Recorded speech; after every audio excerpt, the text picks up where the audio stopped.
Evangeline Hartwell's ink-stained fingers trembled as she read the letter that would either save her family from ruin or destroy what remained of her reputation. The morning light streaming through their cramped lodging-house window revealed the Marquess of Ravencrest's bold handwriting, each word a lifeline thrown to a drowning woman. Across London's finest drawing rooms, whispers already circulated about the impoverished gentleman's daughter who dared to advertise her services as a private tutor to noble families. What those gossiping voices didn't know was that behind Blackmore Hall's imposing doors, Sebastian Ashford stood at his study window, watching storm clouds gather over his estate, his thoughts consumed not by the scandalous arrangement he was about to make, but by the desperate hope that this unknown woman might succeed where a dozen celebrated tutors had failed with his unruly ward. Neither the penniless scholar nor the tormented nobleman suspected that their carefully maintained boundaries of propriety and station would crumble the moment their eyes met, igniting a passion that would challenge everything they believed about duty and the dangerous mathematics of the heart. The brass nameplate outside 47 Grosvenor Street bore no indication that within its modest walls, desperation wore the mask of respectability. Evangeline gathered the worn edges of her only decent shawl around her shoulders as she climbed the narrow stairs to their third-floor rooms. Her younger sister Lydia looked up from her mending, hope flickering across her delicate features. Well, Lydia set aside the shirt she'd been attempting to salvage for their brother Thomas. At 17, she possessed the ethereal beauty their mother had been known for. Beauty that would be wasted if they couldn't secure her a proper season. Evangeline held up the letter, her voice steady, despite the chaos of emotions churning within her. The Marquess of Ravencrest requires a tutor for his ward. The position offers room, board, and £30 per quarter. Lydia gasped. £30 was more than their father had earned in his final year as a country rector. But surely he expects a gentleman tutor. Apparently not. Evangeline moved to their small writing desk, already calculating how such funds could transform their circumstances. You specifically requested someone educated in classics, mathematics, and natural sciences. Gender appears irrelevant to his requirements. The truth was more complex, as Evangeline had discovered through careful inquiries among her former governess connections. The Marquess had employed 6 tutors in as many months, all departing under mysterious circumstances. Society whispered about his impossible ward, some claiming the child was mentally deficient, others suggesting something far more sinister. There's something else, Evangeline added, studying the letter's formal script. The position begins immediately. I'm to present myself at Blackmore Hall tomorrow morning. Thomas burst through the door, his university clothes rumpled from another night spent avoiding their creditors. At 19, he possessed their father's scholarly bent, but lacked the luxury of pursuing it. Any response to your advertisement? 1. Evangeline showed him the letter. Though it may prove as temporary as all the others, something about this situation seems unusual. Thomas read quickly, his expression growing troubled. Evangeline, you cannot seriously consider this. Ravencrest's reputation. There are stories. What stories? Lydia leaned forward, her sewing forgotten. Nothing concrete, Thomas hedged, but he's been in self-imposed exile at his country estate for 2 years. Some say grief drove him to madness after his wife's death. Others claim he's conducting bizarre experiments. Evangeline's pragmatic nature asserted itself. Stories spread by idle tongues rarely contain truth. What matters is that he's offering legitimate employment when we have precious few alternatives. That evening she packed her modest belongings, trying not to think about the rumors surrounding Blackmore Hall. Whatever awaited her, there couldn't be worse than watching her family slide into complete destitution. The journey to Blackmore Hall took 3 hours by hired coach, each mile carrying Evangeline further from London's familiar chaos, into countryside that grew increasingly wild and untamed. Ancient oaks lined the estate's drive, their branches forming a canopy so thick that even midday sun barely penetrated the shadows beneath. The hall itself rose from perfectly manicured grounds like something from a Gothic novel, all soaring towers and mullioned windows that seemed to watch her approach with calculating interest. As the coach pulled up to the main entrance, Evangeline caught sight of movement in an upper window, a child's face, pale and watching, before the curtains fell closed. Miss Hartwell. The butler who greeted her possessed the sort of refined dignity that came from serving noble families for decades. I am Morrison. His lordship awaits you in the library. Inside, Blackmore Hall proved even more imposing than its exterior suggested. Portraits of stern-faced ancestors lined the corridors, their painted eyes seeming to follow her progress through rooms filled with priceless artifacts and furniture that spoke of centuries of accumulated wealth. The library doors opened to reveal a chamber that took Evangeline's breath away. Books lined every wall from floor to ceiling, leather-bound volumes that represented more knowledge than she had encountered even at her father's university. Tall windows overlooked gardens where late roses bloomed despite autumn's approach. Miss Hartwell. The voice, deep and cultured, came from behind her. Evangeline turned to find herself facing the Marquess of Ravencrest for the first time, and immediately understood why London's society mothers had mourned his withdrawal from their circles. Sebastian Ashford stood well over 6 feet, his dark hair slightly disheveled, as though he'd been running his fingers through it. His face bore the aristocratic features one expected of his lineage. Strong jaw, high cheekbones, eyes so dark they appeared nearly black in the library's shadowed light. But those eyes held something that made Evangeline's breath catch, a depth of pain and intelligence that spoke of a man who had suffered and endured. "My lord," she curtsied, acutely aware of her simple traveling dress compared to his perfectly tailored attire. "I'm honored by your consideration." "The honor is mine," he replied, and something in his tone suggested he meant it. "Please, sit. We have much to discuss." As she settled into a chair near the fireplace, Evangeline noticed his hands, long-fingered and elegant, but bearing small scars that suggested he was no idle aristocrat. When he moved to pour tea from the service, clearly prepared for their meeting, she caught the subtle limp he tried to conceal. "Your qualifications are impressive," Sebastian said, handing her a delicate porcelain cup. "First-class honors in mathematics and natural sciences, fluency in Latin, Greek and French. Your former students speak highly of your methods." Evangeline set down her teacup, meeting his gaze directly. "May I speak plainly, my lord?" Something that might have been amusement flickered across his features. "Please do. I suspect you've employed numerous tutors recently, all of whom departed under circumstances that discourage others from applying. You need to understand what I'm accepting." Sebastian was quiet for a long moment, studying her with an intensity that made warmth rise in her cheeks. Finally he nodded, direct and honest. "Good. My ward is challenging. Not intellectually, her mind is remarkably sharp, but she refuses to cooperate with traditional teaching methods." "She?" "Lady Catherine Fairfax, age 12. My late wife's younger sister, now my legal responsibility." His expression darkened. "Catherine witnessed the accident that claimed Isabella's life. Since then, she's been difficult." Evangeline considered this information. A traumatized child would indeed challenge conventional tutors. "What sort of difficulties?" "She's dismissed 6 tutors through various means. Hidden lessons, pretended illness. Once convinced a tutor the library was haunted by staging elaborate supernatural events." Despite his words, Sebastian's tone held grudging admiration.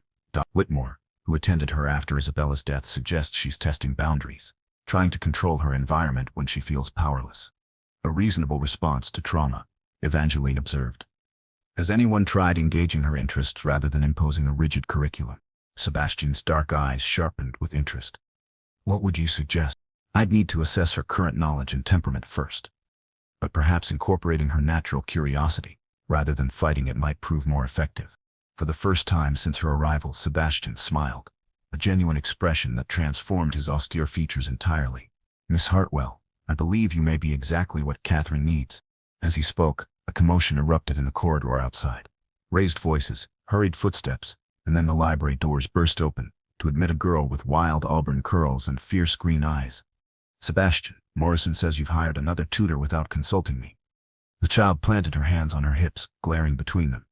"I won't have some doddering old man trying to make me memorize Latin declension."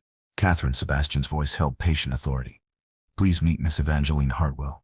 She'll be your new instructor." Catherine's gaze fixed on Evangeline, clearly reassessing. "You're not old. Or a man." "Indeed, not," Evangeline agreed gravely. "Though I do know Latin declensions. Should you ever wish to learn them?" "I already know them," Catherine said with a dismissive toss of her curls. "Along with Greek conjugations and basic mathematics. The last tutor was hopelessly behind my abilities." Evangeline rose, moving to one of the library's towering bookshelves. She selected a volume of Greek poetry and opened it to a particularly complex passage. "Perhaps you'd translate this for me." Catherine approached warily, then read the Greek aloud, with perfect pronunciation before rendering it into elegant English. When she finished, she looked up with defiant pride. "Excellent," Evangeline said simply. "Though you stumbled slightly over the subjunctive mood in the 3rd line. It's a common error. The construction is quite irregular."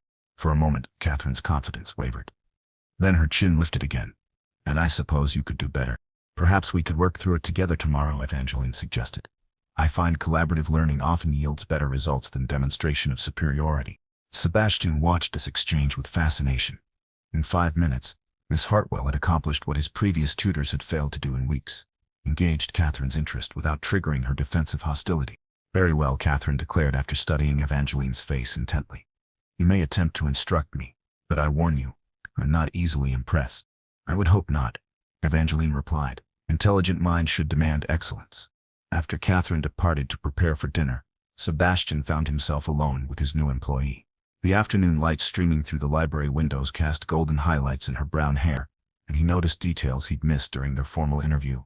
The way her eyes lit when discussing intellectual challenges, the graceful curve of her neck, the small dimple that appeared when she smiled. You handled that masterfully, he said, moving closer than propriety strictly allowed. Evangeline felt her pulse quicken at his proximity. Catherine is clearly very bright. She simply needs someone who respects her intelligence rather than dismissing it. And do you always see so clearly to the heart of matters, Miss Hartwell? Something in his tone made her look up, meeting his dark gaze. For a moment the space between them seemed charged with unspoken possibilities. Then Evangeline stepped back, remembering her position. I should review Catherine's previous lessons, she said, her voice slightly breathless, to better understand her educational needs. Sebastian nodded, but his eyes lingered on her face. Morrison will show you to your rooms. Dinner is served at 7. I hope you'll join us.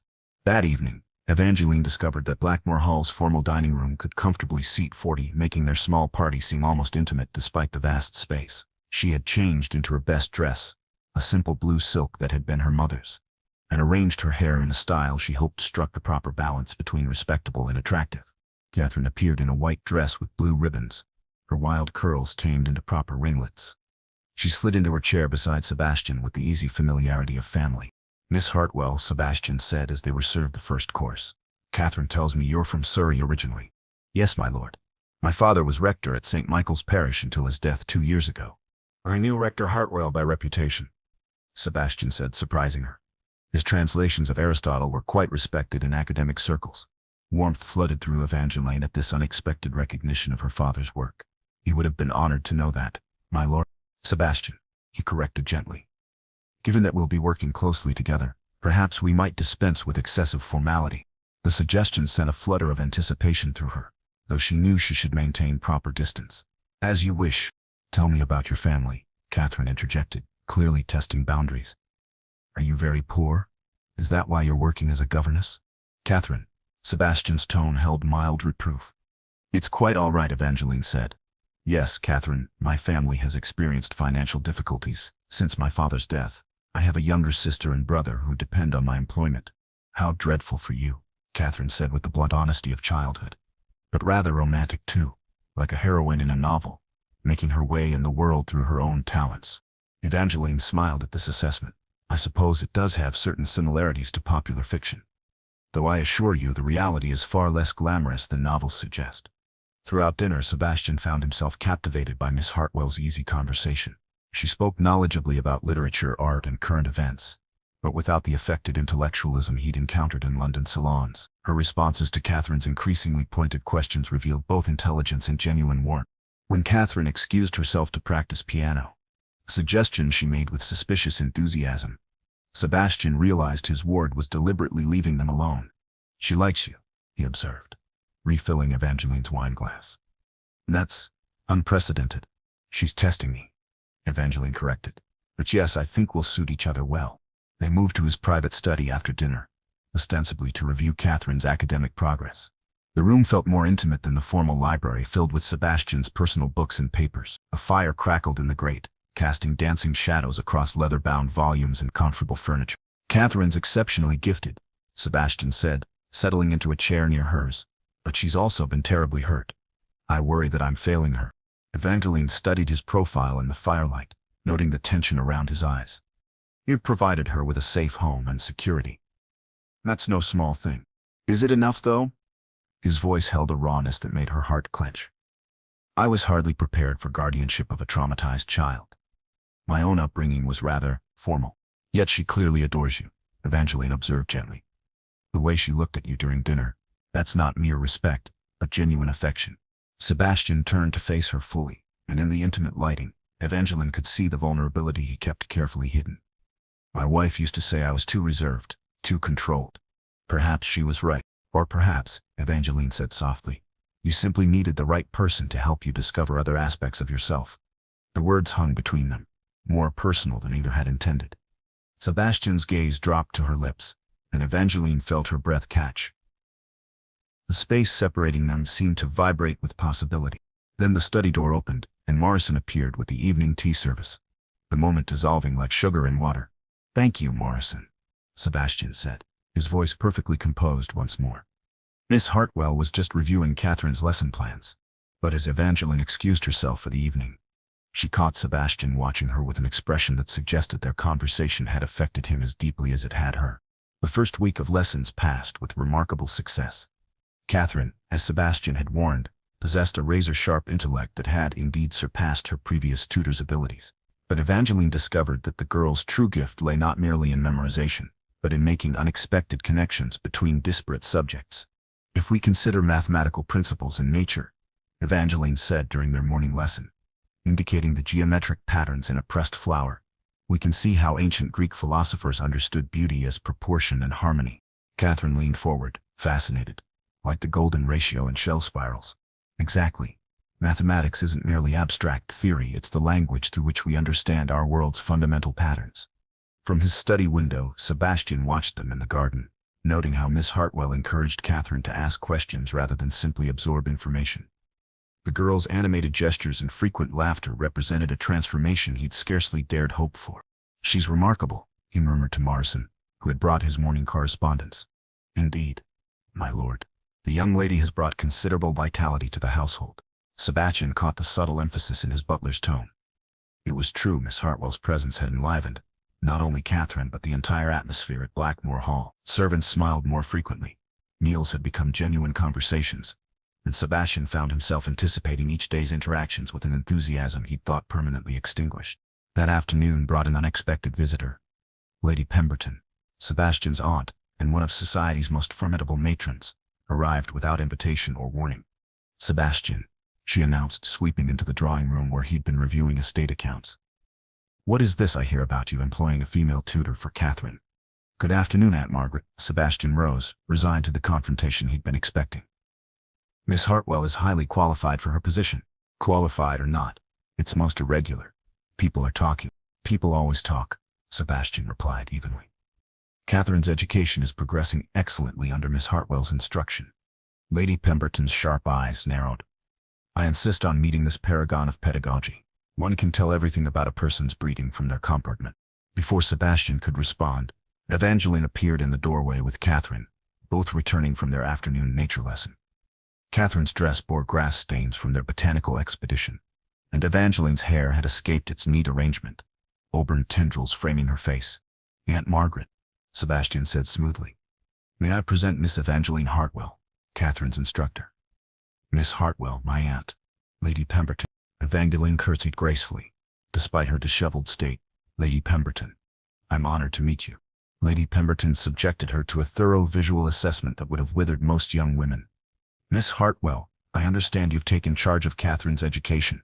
"I have the privilege of facilitating her learning," Evangeline corrected gently. "Catherine possesses remarkable natural abilities that require only proper guidance to flourish." "Indeed?"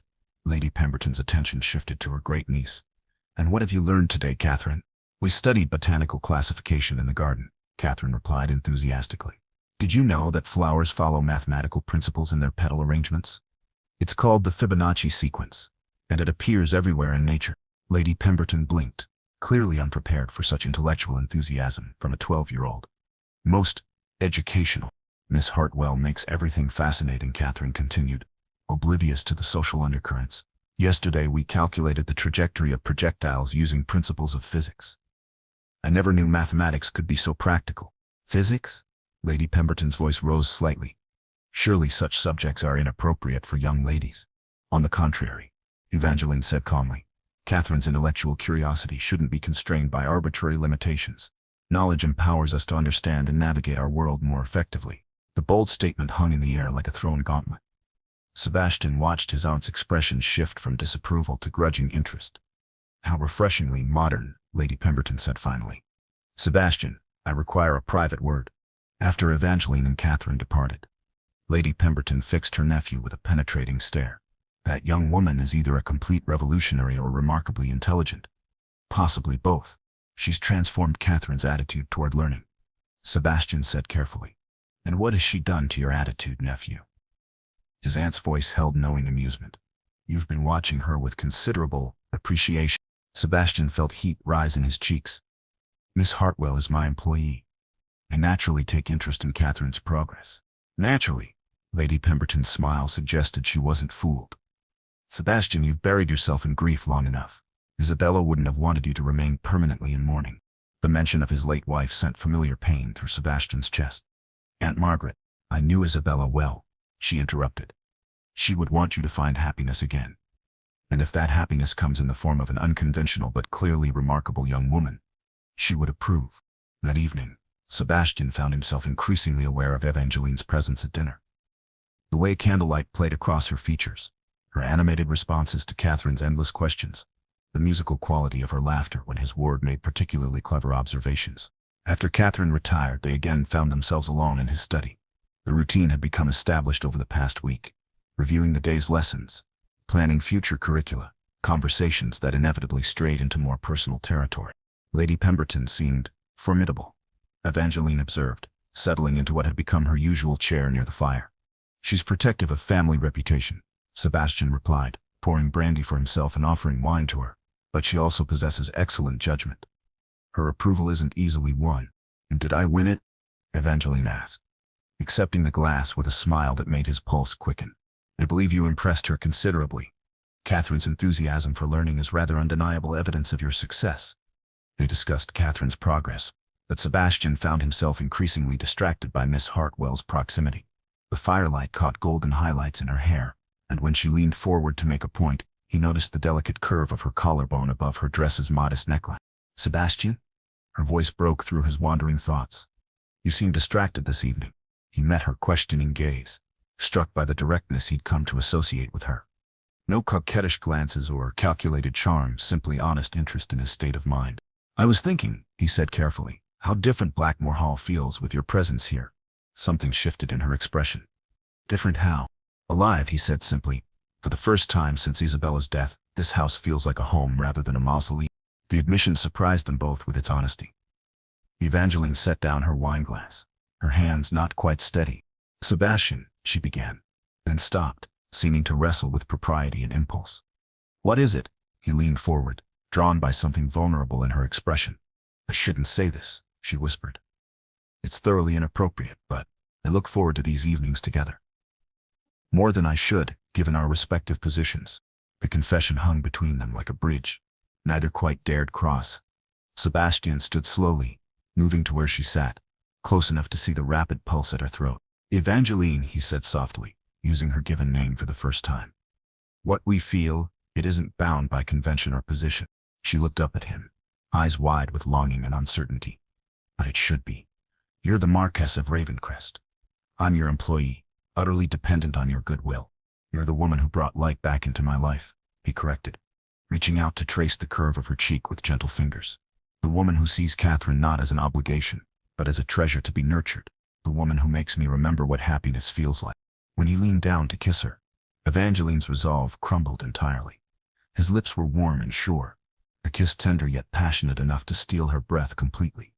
When they finally parted, she remained in the circle of his arms, her heart racing against his chest. This is madness, she whispered against his throat. Then let us be mad together, he replied, his voice rough with emotion. But reality intruded as it always does. Footsteps in the corridor reminded them both of their precarious situation. They separated reluctantly, the space between them charged with unfulfilled longing. We must be careful, Evangeline said, though her eyes never left his face. Sebastian nodded, knowing she was right even as everything in him rebelled against the necessity for caution. Yes, but Evangeline, this isn't finished between us. The promise in his voice sent warmth cascading through her as she bid him good night, knowing that everything had changed irrevocably between them. The following weeks brought a delicate dance of attraction and restraint. In public, Sebastian and Evangeline maintained perfect propriety, he the reserved nobleman, she the dedicated tutor. But stolen moments revealed the growing connection. Neither could deny a brush of fingers when passing books, lingering glances across the dinner table, conversations that started about Catherine's education, but wandered into personal territory neither should explore. Catherine, with the perceptive intelligence of childhood, noticed everything. Sebastian's been different since you arrived. she told Evangeline during their morning Latin lesson. He smiles more. Sometimes I catch him humming. Evangeline felt warmth rise in her cheeks. Perhaps he's simply pleased with your academic progress. Perhaps, Catherine said with the knowing smile of someone far older than her 12 years. Or perhaps he's fallen in love with his ward's tutor. That would be terribly romantic, wouldn't it? Catherine, Evangeline said weakly.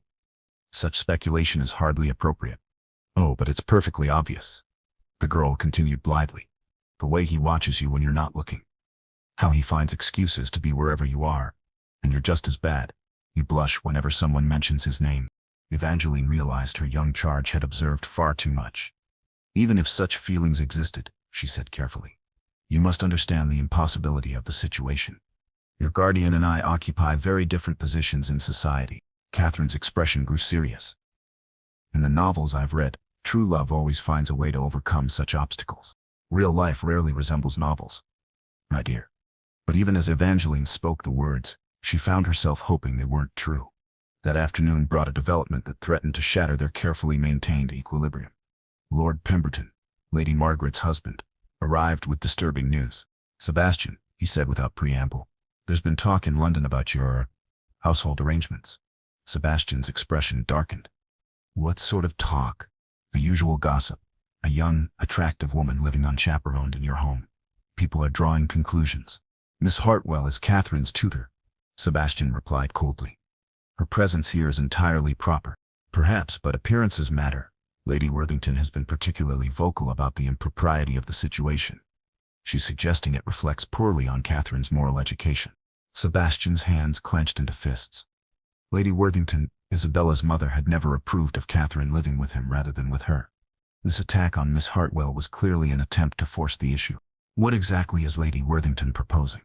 That Catherine come live with her in London, where she can receive proper feminine education from an appropriate governess. The threat hit Sebastian like a physical blow. Losing Catherine would devastate him, but it would also mean losing Evangeline, whose position would become unnecessary without her charge. Over my dead body, he said quietly, but with such vehemence that Lord Pemberton stepped back. Sebastian, be reasonable.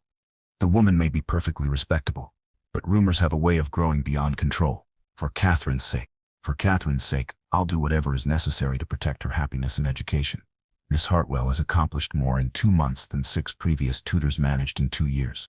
That evening, Sebastian found Evangeline in the conservatory, where she often retreated when troubled. Moonlight filtered through the glass walls, casting ethereal patterns across the tropical plants. Sebastian had installed for Isabella years before. You've heard, he said, noting her pensive expression. She turned to face him, her features pale but determined. Morrison told me about Lord Pemberton's visit. Sebastian, I should leave. My presence here is causing scandal that could affect Catherine. No. The word emerged with fierce certainty. I won't allow gossips and social prejudices to dictate my household decisions. But if Lady Worthington succeeds in claiming custody, she won't. Sebastian moved closer, taking Evangeline's hands in his. I have legal guardianship, and Catherine's transformation under your care provides ample evidence of the arrangement's success. Evangeline searched his face in the dim light. You're risking your reputation to keep me here. I'm protecting what matters most to me, he corrected softly. Catherine's welfare. And you. The admission hung between them like a confession. Evangeline felt tears threaten at the depth of emotion in his voice. Sebastian, we can't continue like this. The tension between us. These feelings we're trying to ignore. It's becoming impossible to maintain appropriate boundaries. He knew she was right. The longing that built each day they spent together had reached a breaking point. Every stolen glance, every accidental touch, every moment alone together stretched his self-control thinner. Then perhaps, he said quietly, we should stop trying to ignore what's between us. Before she could protest, Sebastian cupped her face in his hands and kissed her with all the passion he'd been restraining. This time, Evangeline didn't pull away. Instead, she melted into his embrace, her arms winding around his neck as she returned his kiss with equal fervor. When they finally broke apart, both were breathing hard, the air between them charged with desire and possibility. I love you, Sebastian said simply. I know it's impossible. I know society will condemn us, but I can't pretend otherwise any longer. Tears spilled down Evangeline's cheeks as she touched his face tenderly. I love you too. But Sebastian, the obstacles we face can be overcome, he interrupted. If you're willing to face them with me. She stared at him, hardly daring to believe what he seemed to be suggesting. What are you saying? I'm saying marry me, Evangeline. Be my wife, Catherine's stepmother, the mistress of Blackmore Hall. I don't care what society thinks. I care about building a life with a woman I love. The proposal, delivered with passionate intensity in the moonlit conservatory, overwhelmed her completely. Sebastian, I'm nobody. A rector's daughter with no fortune, no connections. You're the woman who brought joy back into my life. He countered. Who sees Catherine's potential rather than her problems. Who challenges my mind, while healing my heart. That's worth more than any dowry or title. Evangeline felt her resistance crumbling in the face of his certainty. The scandal would be enormous. Let them talk. I've spent 2 years living according to others' expectations, burying myself in grief and duty. I won't sacrifice love for propriety. She looked into his dark eyes, seeing determination and devotion that made her heart soar with impossible hope. You're certain, truly certain, more certain than I've ever been about anything, he replied, drawing her close again. Say yes, Evangeline. Say you'll brave the scandal with me. Yes, she whispered against his lips. Yes, I'll marry you. The kiss that sealed their engagement was interrupted by applause from the conservatory doorway. They broke apart to find Catherine watching with undisguised delight. Finally, the girl exclaimed, clapping her hands together. I was beginning to think you'd never stop being so ridiculously proper about everything. The Sebastian laughed, keeping one arm around Evangeline, as he held the other out to Catherine. Were we so obvious? Painfully, Catherine assured them, accepting his embrace. The entire household has been waiting for one of you to declare yourselves. Cook has been planning engagement celebrations for weeks.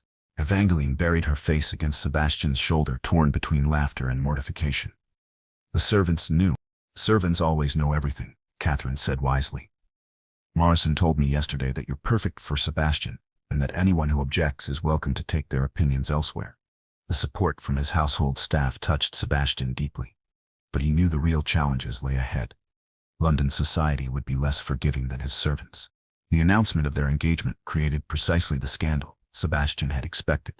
Lady Worthington immediately petitioned the courts for Catherine's custody, citing the moral impropriety of her living with a man who would marry a governess. Other members of society alternately expressed shock, disapproval, and in some cases grudging admiration for the romantic gesture. The Times called you refreshingly democratic in your matrimonial choices, Evangeline reported, reading the morning papers in Sebastian's study. Lady Pemberton informs me that the Duchess of Marlborough declared the match utterly shocking but rather inspiring. Sebastian looked up from his correspondence with their solicitor. Are you having second thoughts? It's not too late to reconsider. Never, she said firmly, moving to stand behind his chair and rest her hands on his shoulders. Though I confess the attention is rather overwhelming. The custody hearing would determine their future. If Lady Worthington succeeded, Catherine would be removed from their care, eliminating the pretense that had brought Sebastian and Evangeline together.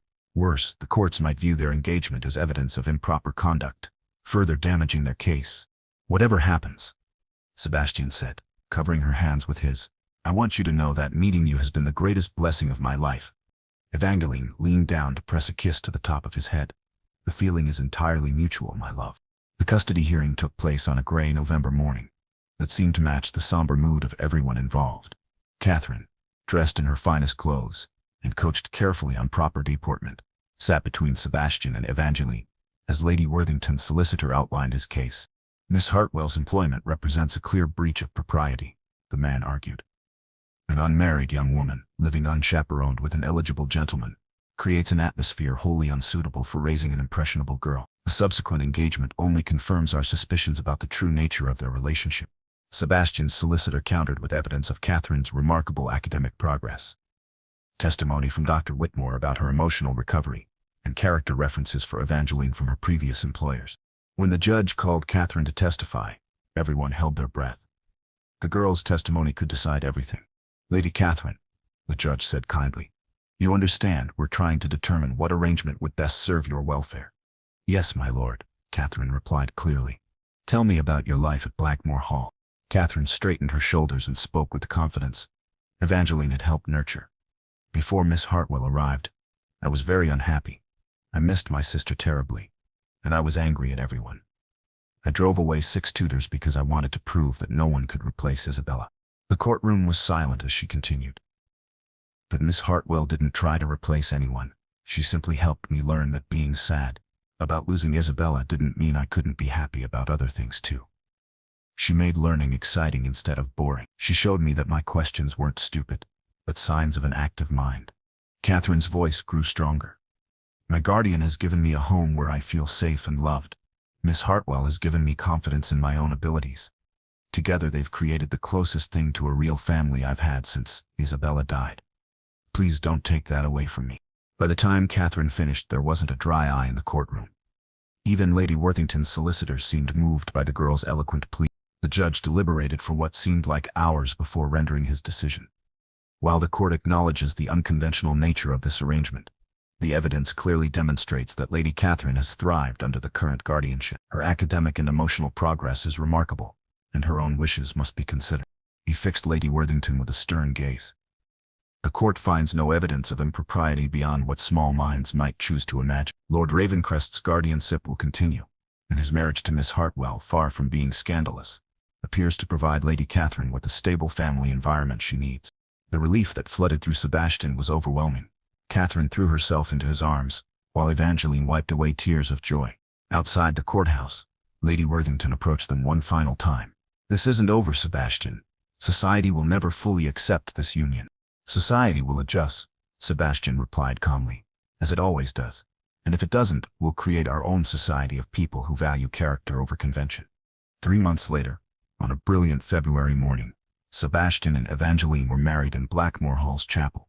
The ceremony was small but elegant, attended by those who truly mattered, Catherine beaming with joy as she served as Evangeline's bridesmaid, the Pemberton, who had come to genuinely admire the bride, the household staff, who had championed the match from the beginning, and a surprising number of their neighbors, who had decided that love trumped social conventions. As they exchanged vows, Sebastian thought about the journey that had brought them to this moment. He had hired Miss Hartwell as a tutor, seeking someone to educate his ward. Instead, he had found the woman who would complete his family and heal his wounded heart. When the vicar pronounced them husband and wife, their kiss was witnessed by everyone who mattered, sealed by the approval of those they loved, and blessed by the knowledge that they had chosen love over convention, happiness over social expectations. At the wedding breakfast, Catherine stood to offer a toast that made everyone laugh and cry simultaneously. To Sebastian and Evangeline, she said, raising her glass with 12-year-old solemnity, who proved that the best love stories begin with the most unexpected meetings. Thank you for showing me that families can be created by choice as well as birth, and that the greatest lessons aren't found in textbooks, but in hearts brave enough to love without reservation.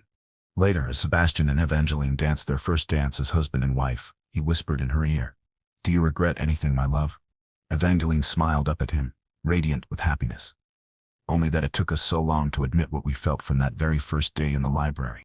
"Ah, but the anticipation made victory all the sweeter," he replied, spinning her gracefully across the floor. Around them, their guests celebrated not just a wedding, but the triumph of love over circumstance, of courage over convention. Catherine, watching from the sidelines with eyes bright with joy, knew she had gained not just a stepmother, but a true family created by understanding, respect, and the kind of deep affection that transforms houses into homes. As the evening drew to a close, Sebastian and Evangeline stood together in the conservatory, where he had first proposed, watching moonlight filter through the glass walls. The future stretched ahead of them, bright with possibility and blessed by love that had begun with the simple act of hiring a tutor and had blossomed into something neither had dared dream possible. "What are you thinking?" Evangeline asked, nestled against her husband's side. "That sometimes the most practical decisions lead to the most impractical miracle," Sebastian replied, pressing a kiss to her temple. "I hired you to teach Catherine. Instead, you taught us both how to live again." And in the comfortable silence that followed, filled with the promise of shared tomorrows, all three members of their unconventional but perfect family knew that they had found exactly what they needed in each other. Not what society expected, but what their hearts required to truly flourish. Lady Evangeline Fairfax's trembling fingers clutched the rough woolen dress that scratched against skin once accustomed to silk, her heart hammering beneath her disguised breast as Duke Adrian Black, Thorne's piercing gray eyes swept across the servants' hall with an intensity that made her breath catch. Shadows from the candlelight danced across his aristocratic features. The sharp line of his jaw, the scar that ran from his left temple to his cheekbone, the way his hands gripped the silver-headed cane he carried not from infirmity but from a riding accident that had nearly claimed his life. In the dim morning light, filtering through the castle's ancient windows, neither the Duke nor the woman who had taken the name, Eva, suspected that their meeting would ignite a passion that would challenge everything they believed about duty, station, and the dangerous secrets that could destroy them both. Eva pressed herself against the stone wall as the Duke of Ravenshallow approached, his tall frame moving with predatory grace through the corridor toward his study. 3 months had passed since she'd fled her father's estate in the dead of night, the accusations of treason still ringing in her ears, the memory of soldiers searching every room for the woman who had supposedly betrayed England's military secrets to French spies. The irony was bitter. She who had risked her life to uncover the real traitor now lived as a servant, scrubbing floors in a castle where her true identity would mean instant death. "You there," the Duke's voice, deep and commanding, stopped her cold. "What's your name?" Eva curtsied deeply, keeping her eyes lowered. "Eva, your grace. I'm the new kitchen maid." Something in his prolonged silence made her risk a glance upward. His gray eyes studied her with an intensity that suggested he saw far more than a simple servant. The morning light revealed the exhaustion etched in his features, dark circles beneath those penetrating eyes, tension in his broad shoulders, the way his scarred hand gripped his cane as though it were the only thing anchoring him to reality. "Look at me," he commanded softly. Eva's pulse quickened, but she obeyed, lifting her chin with a composure that was pure instinct. For a breathless moment, their gazes locked, and she saw something flicker in his expression. Recognition, perhaps, or simply surprise at finding intelligence in a maid's eyes. "How long have you been at Raven's Hollow?" he asked. 3 months, your grace." Her voice remained steady despite the thundering of her heart. "And before that?" The prepared lie came smoothly. "I worked for a family in Yorkshire, your grace." "They fell on difficult time." Adrian nodded slowly, though something in his expression suggested he wasn't entirely convinced. "You speak well for a kitchen maid." "My mother insisted on proper speech, your grace." This at least was true. A ghost of a smile touched his lips. "A wise woman. You may go." As Eva curtsied and moved to leave, she felt his eyes following her retreat. At the corridor's end, she risked a backward glance and found him still watching, his expression unreadable but undeniably intense. That single look sent heat spiraling through her body in a way that terrified her more than any physical danger she'd faced. In the servants' hall, whispers followed Eva like shadows. Mrs. Hartwell, the head housekeeper, was a woman of steel whose sharp eyes missed nothing. She had made it clear from Eva's first day that she suspected something unusual about the newest maid. The way Eva held herself, her refined accent that occasionally slipped through despite her efforts. The fact that her hands, though calloused from recent hard work, showed signs of a gentler past. "The Duke was asking about you," Mrs. Hartwell announced as Eva entered the kitchen that afternoon, her tone carefully neutral. Eva's hands stilled on the copper pot she was scrubbing. "About me, ma'am. Wanted to know where you came from. Who vouched for you?" The housekeeper's eyes were sharp as a hawk's. "I told him Mr. Patterson in the village recommended you. Though I notice Patterson's been remarkably vague about the details of your previous employment." Mr. Patterson, the elderly shopkeeper who had taken pity on a desperate woman fleeing in the night and provided her with both a new identity and a position at the castle, had kept his word about discretion, but Eva knew that even the kindest hearts could be broken by persistent questioning from a duke. "I worked hard for my previous employers," Eva said carefully. "Mr. Patterson knew this and spoke well of my character." "I'm sure he did." Mrs. Hartwell's tone suggested she was sure of no such thing. "Just remember, girl, His Grace has no patience for dishonesty. Those who deceive him find themselves not merely dismissed, but facing far worse consequences." The warning sent a chill down Eva's spine. If the Duke investigated too thoroughly, if he discovered that Lady Evangeline Fairfax wanted for treason, her father's estate seized by the crown was scrubbing his floors. She pushed the thought away. She had survived this long by being invisible, unremarkable. She would continue to do so. That evening, as she cleaned the library, a task she both loved and dreaded for its proximity to the life she'd lost, Eva found herself alone among the thousands of leather-bound volumes. The familiar scent of books and parchment brought tears to her eyes as she remembered her father's library, destroyed now along with everything else she'd held dear. "You read Latin?" Eva spun around, her heart leaping into her throat. The Duke stood in the doorway, still as shadow, his gray eyes fixed on the book she hadn't realized she'd been touching. A volume of Virgil's Aeneid. "Your Grace, I was just dusting." The book was open to the passage about Dido's lament, he interrupted, moving into the room with that predatory grace. "And you were reading it, not dusting it." Panic clawed at Eva's chest, but she forced herself to remain calm. I learned a little Latin from the parish priest, your Grace. I sometimes look at the words, though I understand little." Adrian approached until he stood mere feet away, close enough that she could smell the sandalwood soap he used, see the gold flecks in his gray eyes. "Recite it," he commanded quietly. "Your Grace?" "The passage. If you are reading it, you can recite it." Eva's mind raced. To refuse would be suspicious. but to comply would reveal an education no kitchen maid should possess. Yet something in his eyes, not cruelty, but a strange, almost desperate curiosity, made her decision. Nick me memenis pigabit. Alessa di memene me dum spiritus hos regit artis, she whispered, the Latin flowing from her lips with the fluency of years of study. Adrian's eyes widened fractionally.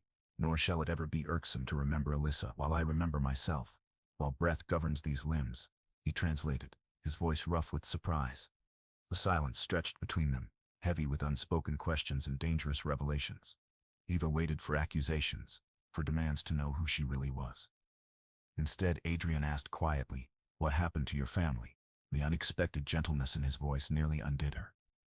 They died, Your Grace. Of fever. It wasn't entirely a lie. Her parents were dead to her now, their memory poisoned by the accusations of treason that had driven her into exile. Adrian seemed to sense the pain beneath her words, for his expression softened. "I'm sorry," he said simply. Loss changes us in ways we never expect." Something in his tone suggested personal experience with grief. Eva found herself studying his scarred face, wondering what tragedies had carved those lines of pain around his eyes. "Yes, Your Grace," she whispered. "It does." For a long moment, they stood in the lamplight among the ancient books, two people carrying secrets too dangerous to share. Then Adrian stepped back. The spell broke. "You may continue your work," he said formally, though his eyes remained warm. "And Eva, you may come to the library in the evenings after your duties are finished, to dust the books properly." Eva curtsied, not trusting her voice to respond. As she turned to leave, she heard him add quietly, "There are few enough people in this world who understand the comfort of books." The words followed her back to the servants' quarters, where she lay awake long into the night, terrified by how much she wanted to return to that library. Not for the books, but for the man who had looked at her as though she were more than a servant, more than the lies she wore like armor. The following weeks brought a dangerous routine. Each evening, after the castle settled into sleep, Eva would slip through the shadows to the library, where she would find the Duke reading by the fire. At first they barely spoke. She would clean quietly while he worked at his correspondence or studied reports from his estates. But gradually, conversation began. "What do you make of this?" Adrian asked one night, showing her a letter bearing an official seal. "My steward writes that the tenants in the northern holdings are requesting lower rents due to poor harvests. But the weather reports suggest adequate rainfall." Eva studied the letter, her mind automatically analyzing the situation with the political acumen her father had trained into her from childhood. "Perhaps the issue isn't weather but market access. Your Grace, if the roads to market towns have deteriorated, good harvests mean little if crops can't be sold at fair prices." Adrian's eyebrows rose. "An astute observation. Have you experience with agricultural management?" Only from listening to conversations, Your Grace. When I served the Yorkshire family." The lie felt heavier each time she told it. Indeed, his tone suggested skepticism, but he made no further comment. Instead, he acted on her suggestion, dispatching engineers to survey the northern roads. When their reports confirmed her hypothesis, his regard for her seemed to deepen further. Such moments became more frequent. Adrian would seek her opinion on estate matters, on political developments discussed in his correspondence, even on books they both read. Eva found herself having to consciously simplify her responses, to hide the breadth of knowledge that came from a lifetime of preparation for the political responsibilities she'd been born to inherit. "You have an unusual mind," Adrian observed one evening as they discussed a treatise on economic theory. "Most people see only the surface of such matters. Perhaps they simply listen well, Your Grace." "No."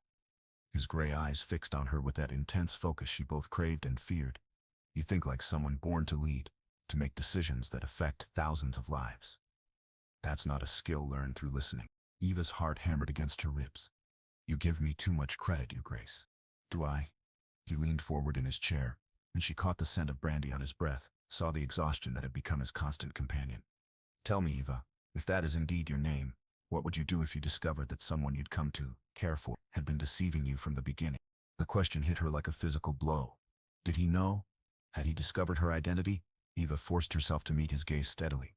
"I would ask myself why they felt deception was necessary, Your Grace. People rarely lie without cause, usually because they're protecting something precious to them. Or someone. Adrian studied her for a long moment, then nodded slowly, a compassionate perspective, though not all would share it. "What would you do, Your Grace?" His laugh was bitter.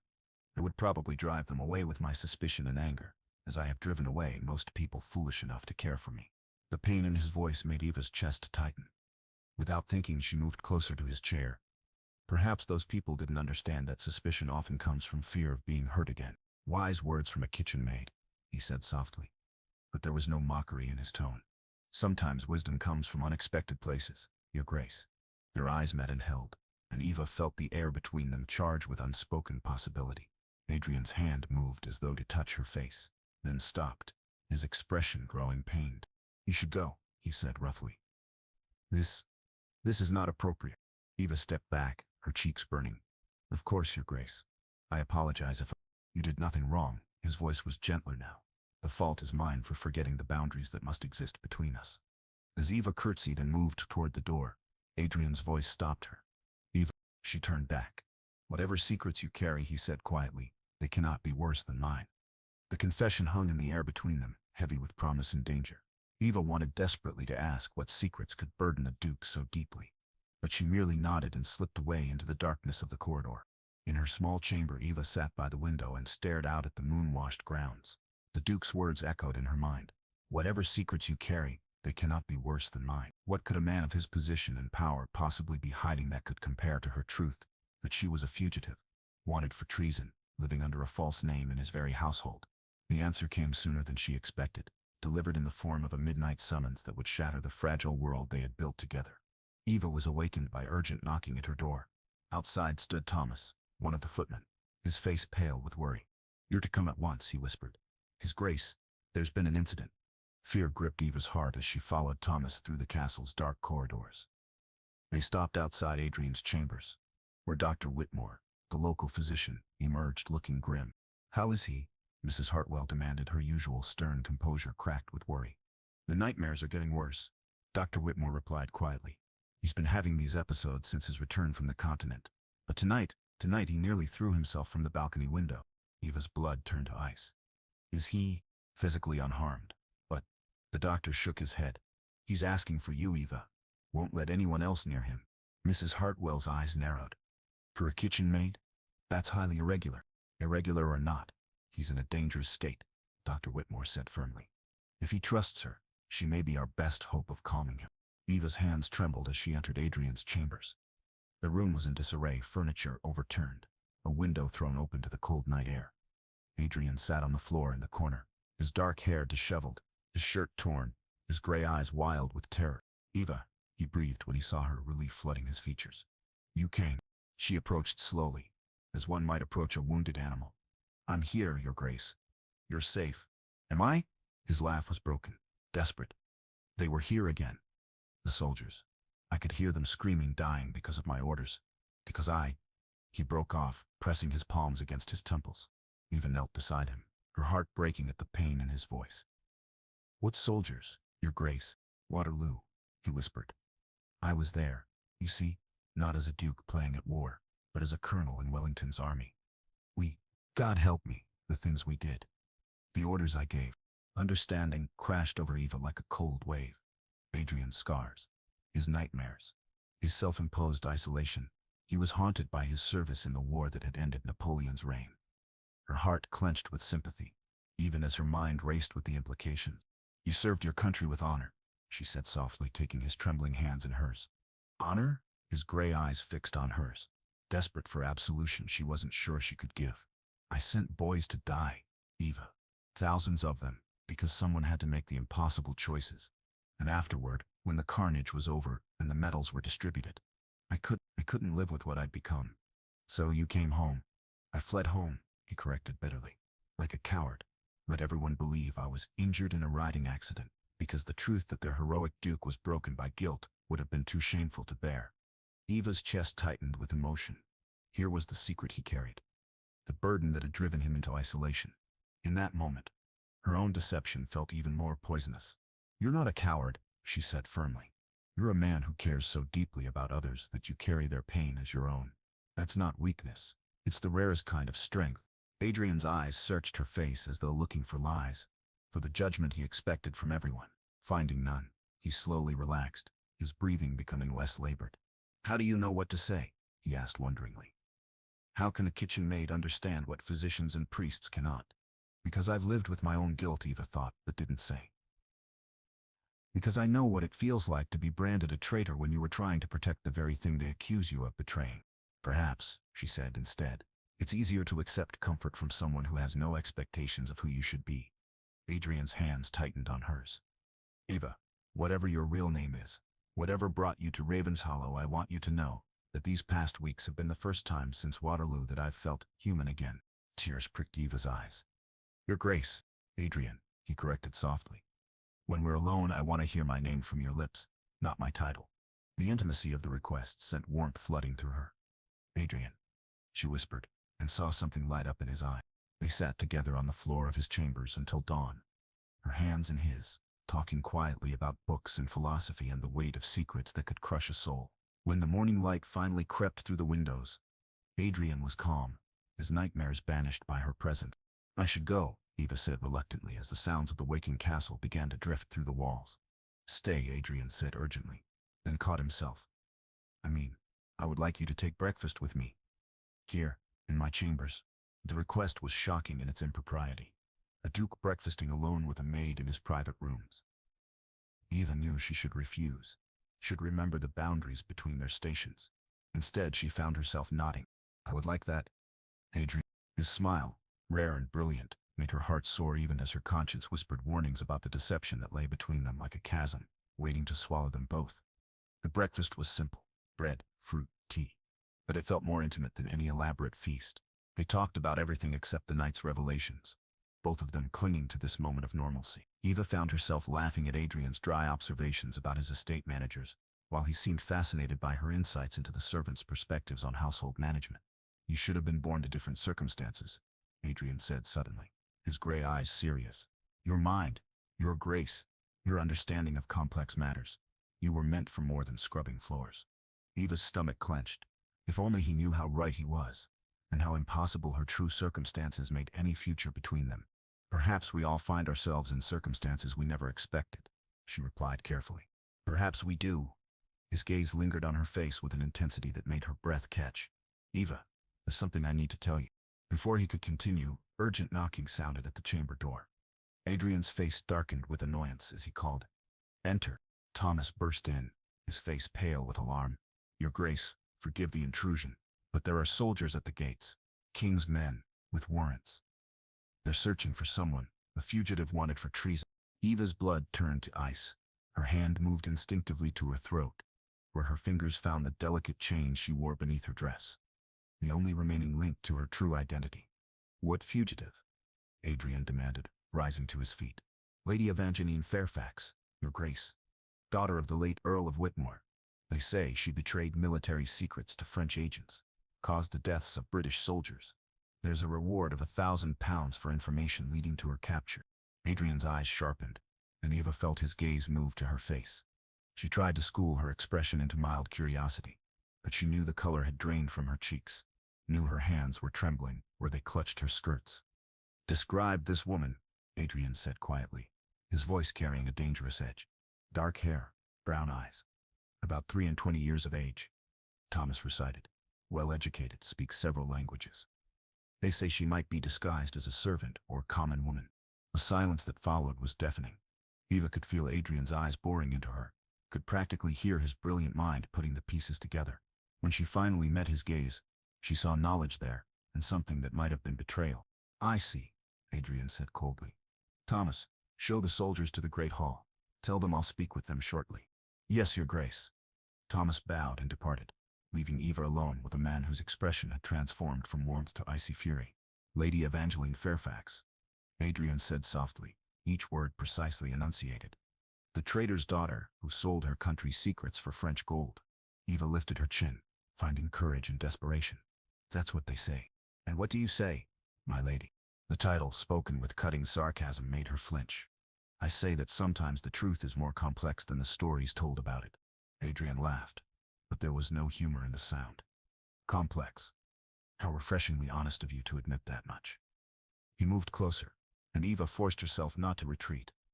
Tell me, was any of it real? The shy maid, the gentle touches during my nightmares, the way you looked at me as though I mattered. All of it was real, Eva said fiercely. My feelings for you, my care for your pain, none of that was a lie. But everything else was. His gray eyes were ice cold now, Your name, your history, your very presence in my home. You've been playing me for a fool while soldiers died because of information you sold to the enemy. That's not true. The words burst from her with desperate force. I never betrayed anyone. I was investigating the real traitor when I was discovered and framed for his crimes. How convenient. The guilty party always claims innocence. Eva's temper flared. And the righteous always assume guilt. You know me, Adrian. You've seen into my heart, my mind. Do you truly believe I could orchestrate the deaths of innocent men? For a moment something flickered in his expression, doubt perhaps, or remembered affection. But it was quickly suppressed. I don't know what to believe anymore, he said harshly. For all I know, your presence here, your attention to my nightmares, even this conversation, it could all be part of some elaborate scheme. The accusation hit Eva like a physical blow. You think I seduced you for political gain? That night, my feelings were calculated. Weren't they? Eva stared at him, seeing the pain beneath his anger, understanding that her deception had cut him deeper than any war wound. When she spoke, her voice was quiet, but steady. I came to Ravenshollow to hide. Yes, I took the identity of Eva the kitchen maid, because the alternative was death. But I never planned to care for you, never expected to find in you a man whose strength and vulnerability called to something deep in my soul. She stepped closer, ignoring the way he tensed. I never planned to fall in love with you, Adrian. That was real. That is real, regardless of what you choose to believe. Adrian's facade cracked slightly. Love, he repeated softly. You speak of love while lying about your very identity. I lied about my name and my past, Eva said desperately. I never lied about my feelings, and I never betrayed my country. I was trying to save it when I was discovered and accused of the very crimes I was investigating. Prove it. Eva's heart sank. I can't. The evidence I gathered was destroyed when I fled. The real traitor saw to that. How remarkably convenient. Adrian, please. Your Grace, he corrected coldly. Whatever intimacy existed between us died with your honesty. Before Eva could respond, another knock sounded at the door. This time, it was Mrs. Hartwell, her face grim with satisfaction. Your Grace, she said, curtsying deeply. The soldiers are asking to search the servants' quarters. I thought you should know that one of them claims to recognize our Eva from the description of the wanted woman. Eva's heart hammered against her ribs. She looked desperately at Adrian, searching for any sign of the man who had held her hands through his nightmares, who had shared breakfast and intimate conversation just moments before. I see, Adrian said, his voice betraying nothing of his thoughts.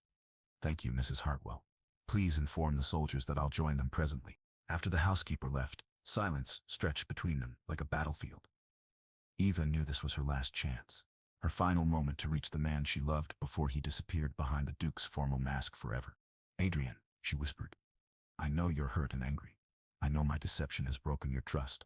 But before you hand me over to those soldiers, I need you to know something. He waited, his expression carved from stone.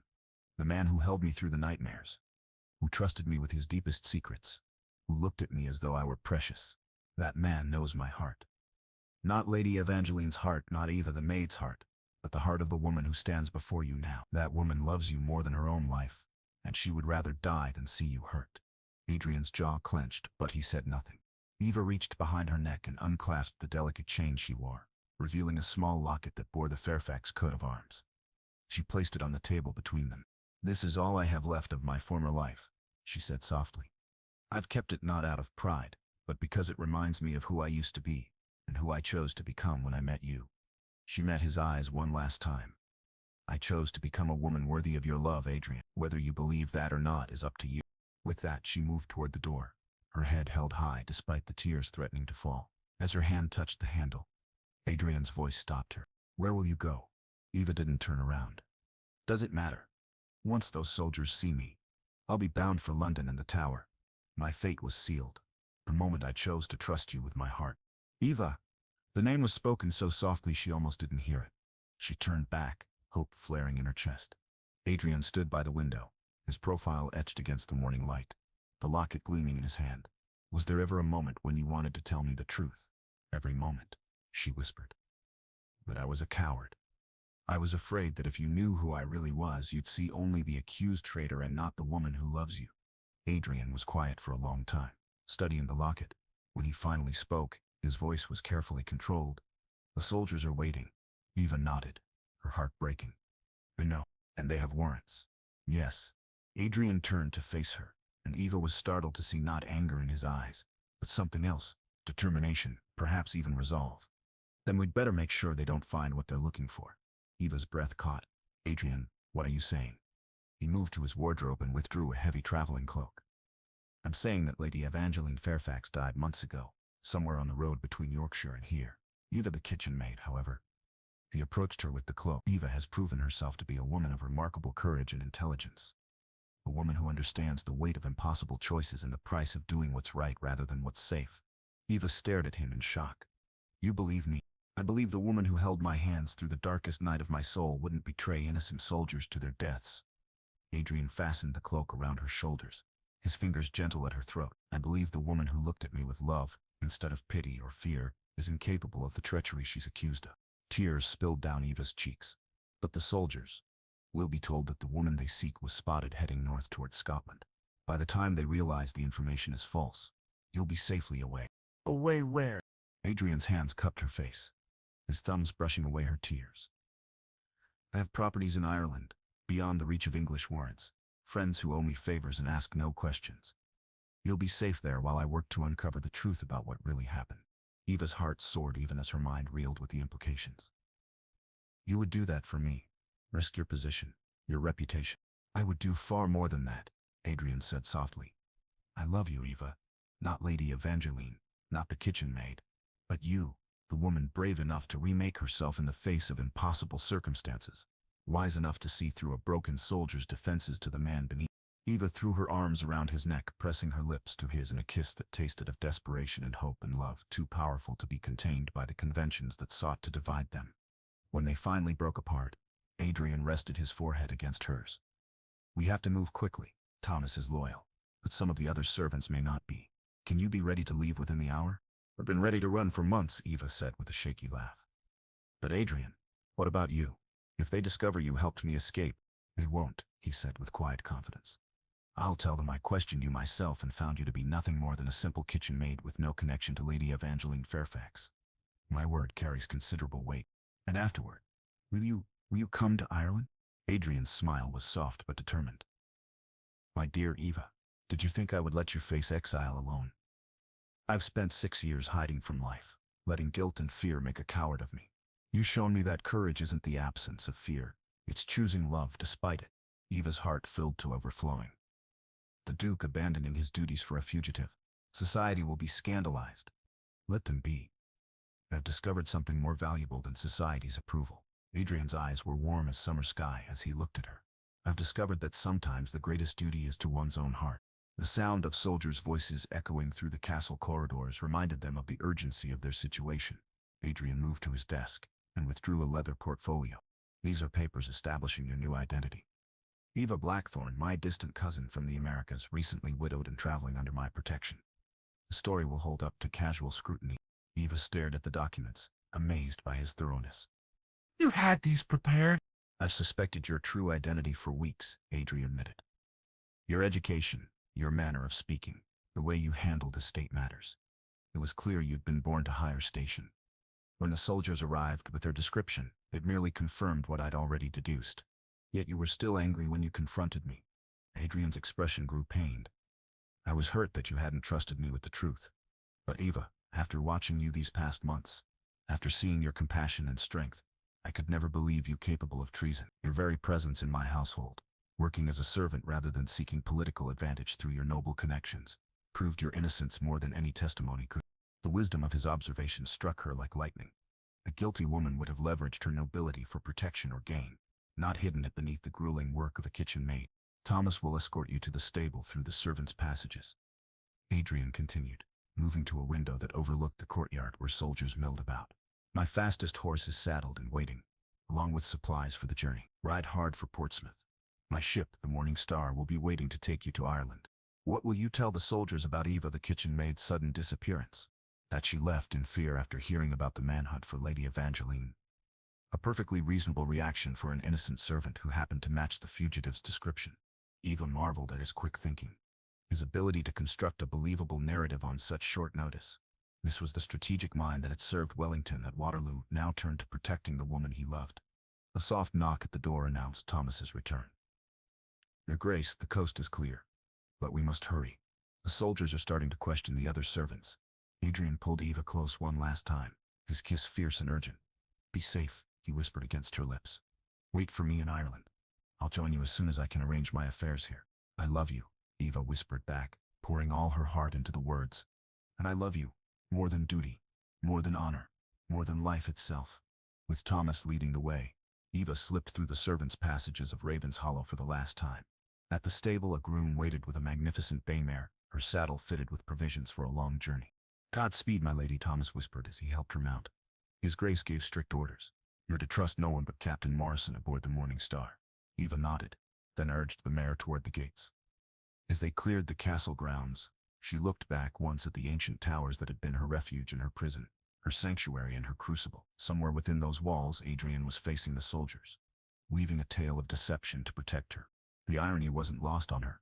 The man who had suffered such guilt over wartime necessities was now lying with magnificent skill to save the woman he loved. Perhaps they were both learning that sometimes survival required actions that honor alone couldn't guide.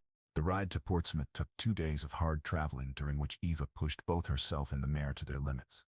At every inn, every crossroads, she expected to see soldiers pursuing her, but Adrian's misdirection held the manhunt had turned north toward Scotland, leaving her path to the sea clear.